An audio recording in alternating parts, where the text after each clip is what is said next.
Hello folks and welcome to 4 Season Backpacking. Please subscribe for the latest outdoor adventure videos. Okay guys, so I'm in Melrose now, just setting up my camera and GPS with my phone. But this is Melrose Abbey. You have to pay to go in, but I can't afford to. So I'm having a walk around the Abbey rather than paying to get in. As I said, I can't afford to get in. Well folks, in a rush to take a photo of the Abbey before some tourists got in the way, I dropped my Canon G9X compact camera and it is not working. I'm pressing the button for it to come on, the screen's dead and it just keeps zooming in and out. I have no idea what's wrong with it. The lens won't even stay in, and the screen, as I said, is totally dead. So yeah, it looks like it's going to have to be pictures on the mobile phone. So there's another look at the cathedral, Abbey, you idiot, of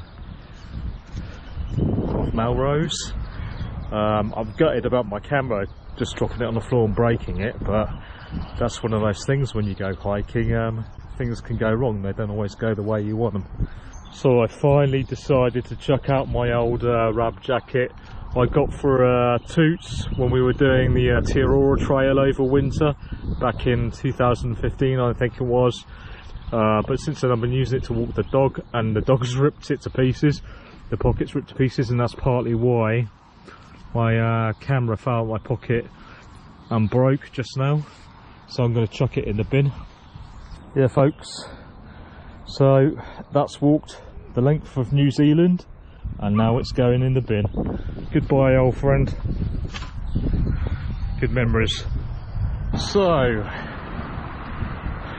my hike begins. I've just been to the co-op, stocked up on some munches.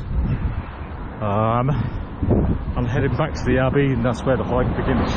Yeah folks, so as I said before, you have to pay to see the Abbey and you have to go through here, and it is for an adult £6 and concessions for 60 plus is £4.80, and for children it is £3.60. I don't know what that cross is all about.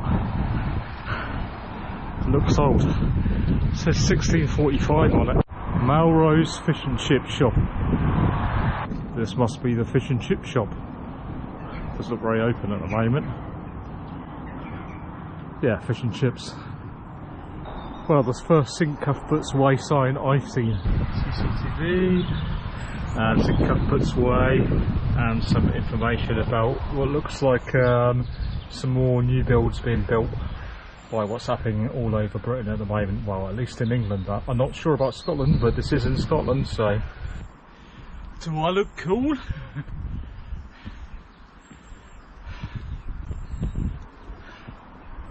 Bloody hell yeah, I look cool.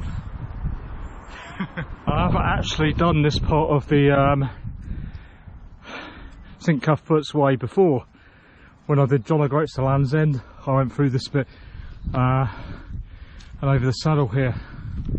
So I've been looking forward to this bit. Some flowers.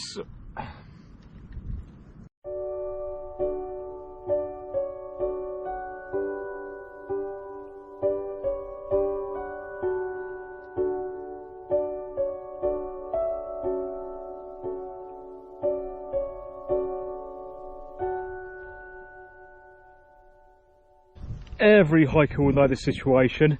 Is it going to rain, it keep raining, or is it just going to be a bit of drizzle and stop? This is when you've got to decide whether to put your waterproofs on. In the end, I've decided I'm going to put my waterproofs on. I'm nearly at the top of the saddle anyway. But yeah, I plastic bag for the waterproofs because they get muddy, and I can put them back in the plastic bag in my main rucksack when I finish with them.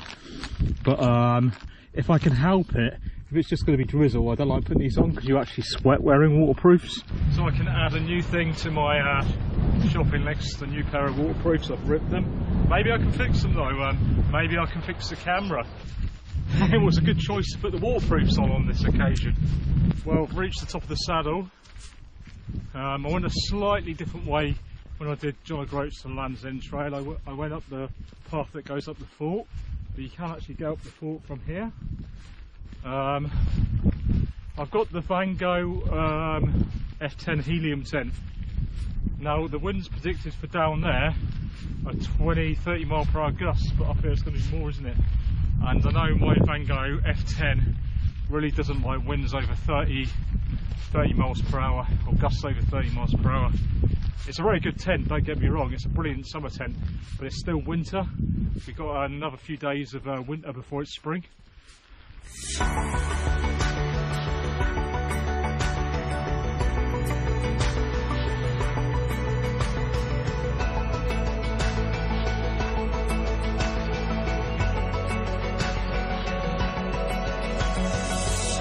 Now I've hardly walked anywhere today, probably just a few kilometres up the hills from Melrose, and there's the famous Roman beacon or whatever, signaling point fort, which is, as I said, one of the biggest in Scotland. I'm thinking of camping here, so down here it is where I'm going to camp. Pretty sure about that, because after these hills, and I get down to the bottom of these hills, it's pretty much farmland for quite a way, and there's not really going to be any nice places to camp apart from in trees, and I'm sick of, you know, living down south camping in bloody trees all the time.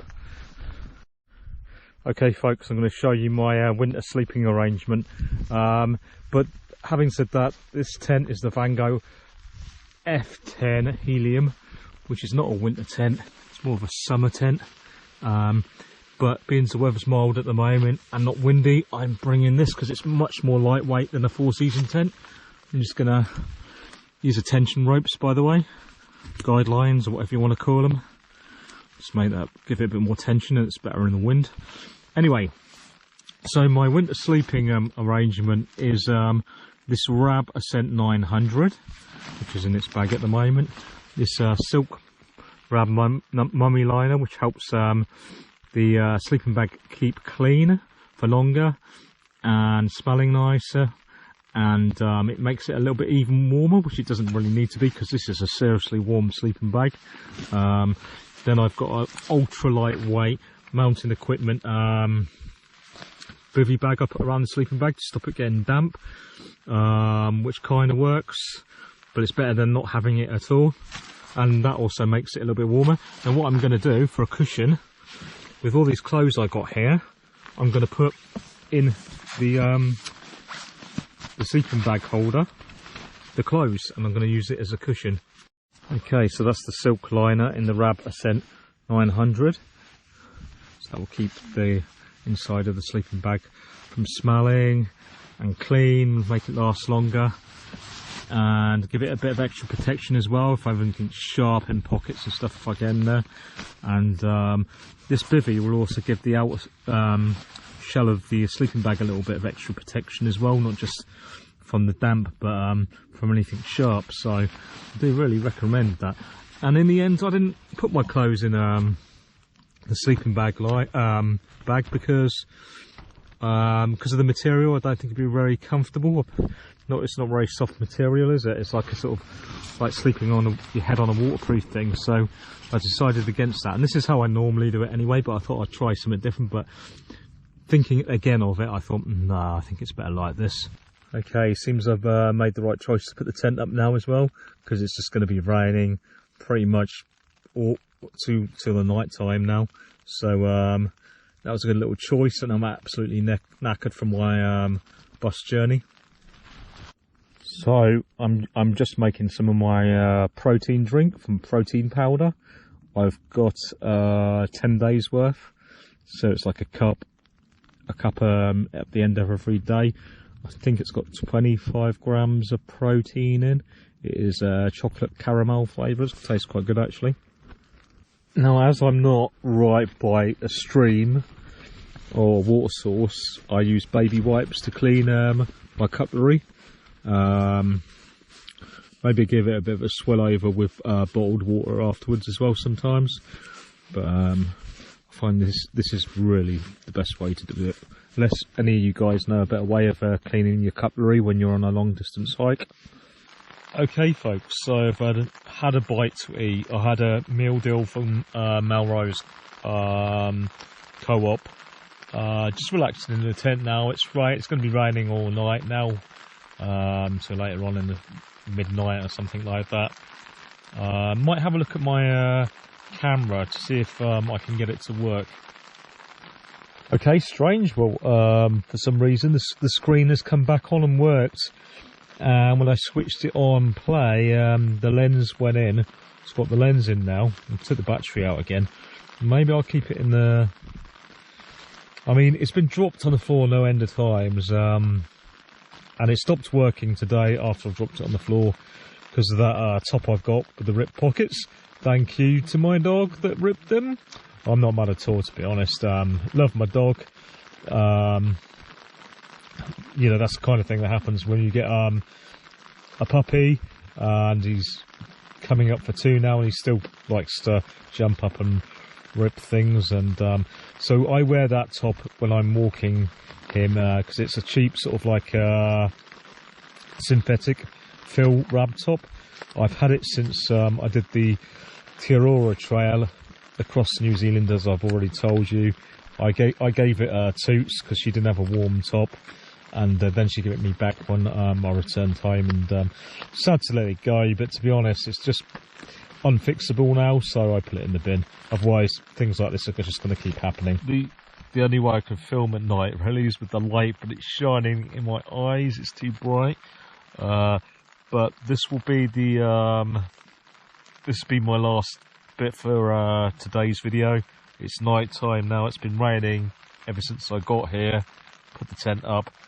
I'm gonna tidy the tent up and then probably chill out, listen to some radio or something on YouTube. So, good night folks, and stay tuned for the next episode. Thanks for watching. Thanks for staying to the end of the video, folks, and taking your time to watch my video. I also appreciate it if you watch the YouTube adverts at the start.